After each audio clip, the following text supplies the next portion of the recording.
1757 की जंग थी प्लासी की, बंगाल की जंग। उस जंग में जब सिराजुद्दौला सबको मारा गया तो बंगालियों से पैसे लिए थे ब्रिटिशों ने, उस जंग का खर्चा लिया था।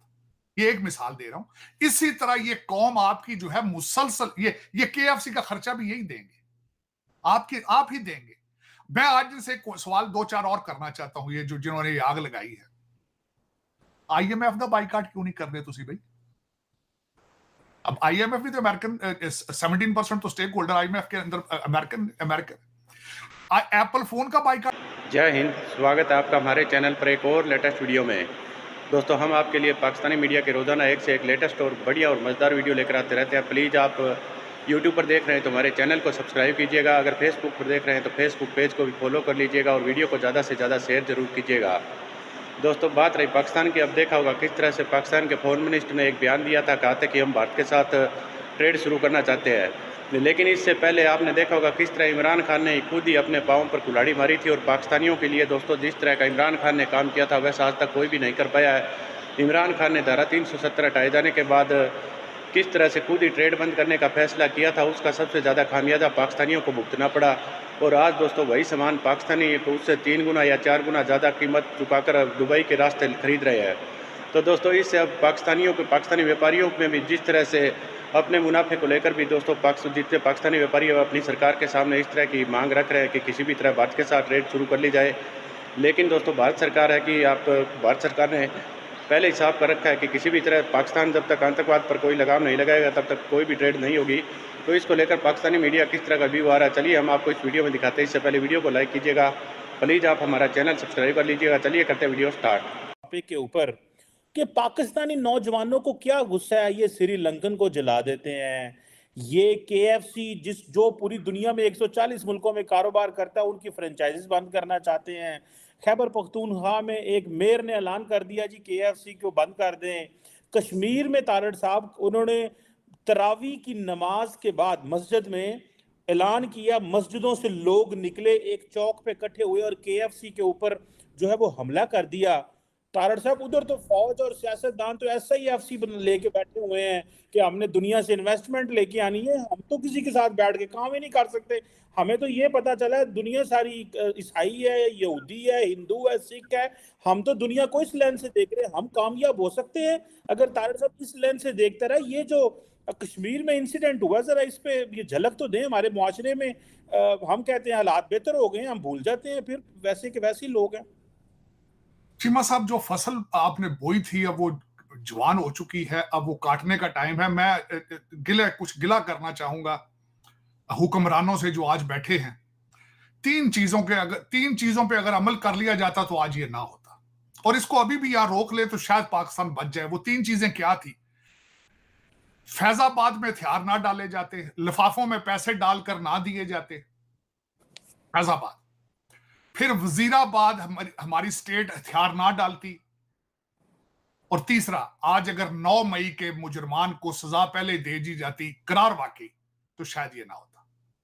ये तीन इसके जो रीसेंट अभी जिसकी जो वजूहात है। जिस सोसाइटी के अंदर इंसाफ ना हो, मुयसर ना हो, जिसमें सजा जजा का कोई कॉन्सेप्ट ना हो, उस कौम को बार बार वो बार बार मरती है, बार बार जिंदा होती है।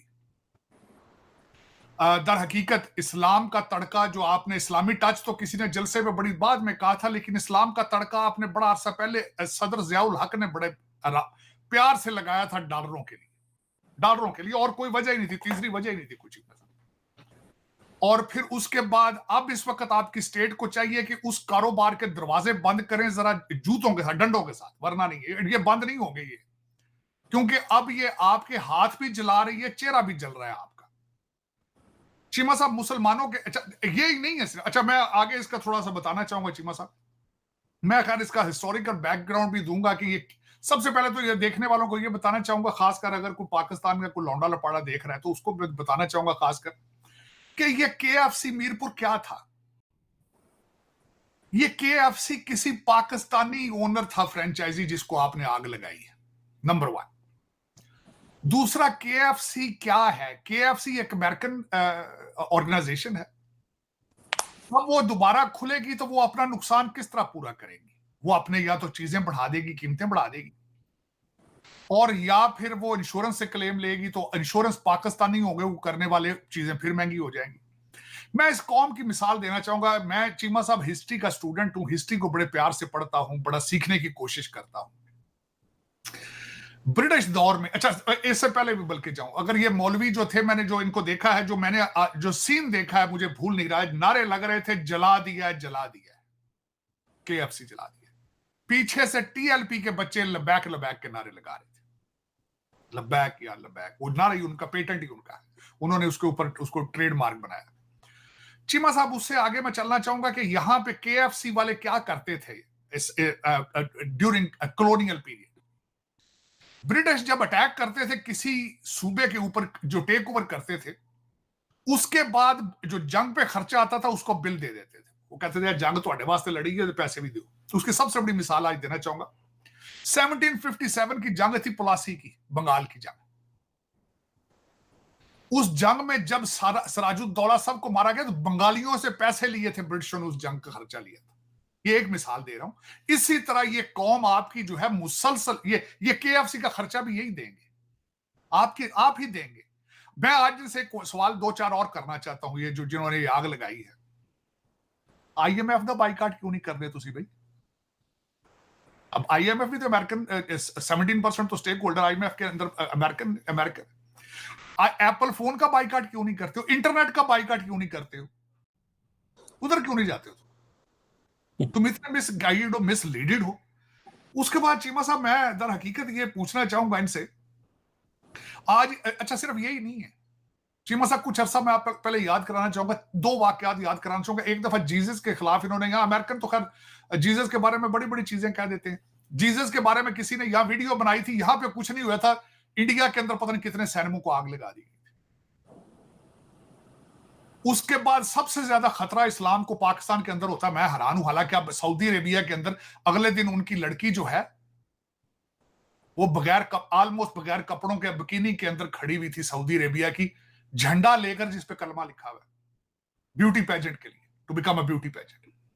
उनकी डायरेक्शन देख लें, आप अपनी डायरेक्शन देख लें। उसकी वजह बताता हूं चीमा साहब, आपकी कौम जो है वो इस्लाम को नहीं समझ सकती। इस्लाम इनकी सोच से ही बाहर है क्या चीज है। एक तो इस्लाम को समझने के लिए आपको अरबी आना बहुत जरूरी है, फिर उस कल्चर से अवेयरनेस होना बड़ी जरूरी है।